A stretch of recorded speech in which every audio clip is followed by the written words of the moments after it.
चलो ठीक है, कोई बात नहीं है। तो ये जो है दिया गया है। अब इस चैप्टर के हिसाब से हम लोग इस प्रश्न को हम लोग सोल्व कर लेंगे। ए बराबर A1 बराबर कितना दिया गया है, -1.25 दिया गया है। डी बराबर कितना दिया गया है, -0.25। ठीक है।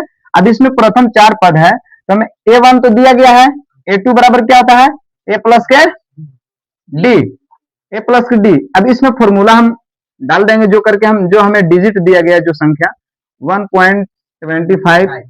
अब देखो ये प्लस है, ये माइनस है, प्लस माइनस क्या होता है, माइनस 0.25।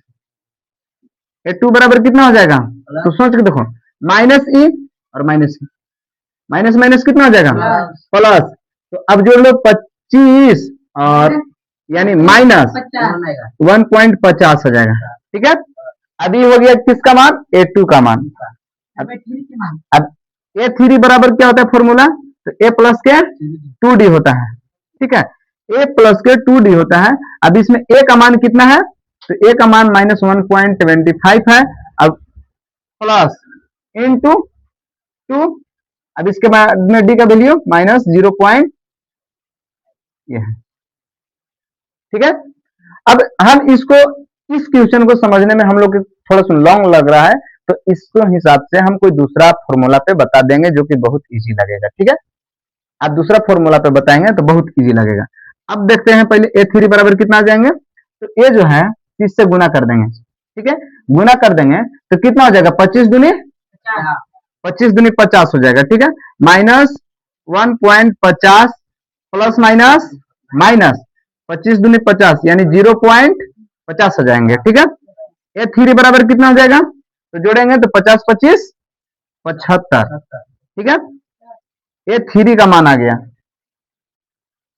चलो कोई बात नहीं है। ठीक है, तो हमें यहां तक आ गए, जो करके हमें 4 पद ज्ञात करना था। A4 बराबर कितना हो जाएगा, तो A4 का फॉर्मूला होता है A प्लस के 3D होता है, जिसमें हम A का मान कितना है, -1.25 प्लस 3 इंटू डी का वैल्यू कितना है, -0.25 है। ठीक है, अब यहाँ पे A4 लिख लेंगे डायरेक्टली, A4 लिख लेते हैं डायरेक्टली।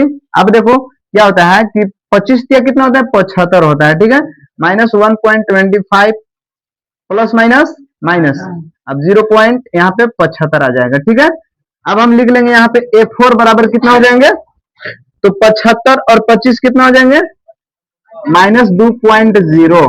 ठीक है, जो कि हमें A दिया गया है। A1 बराबर कितना है बाबू, यानी -1.25 है। A2 बराबर कितना है, -1.50 है ना, A2 बराबर। A3 बराबर कितना है, -1.75।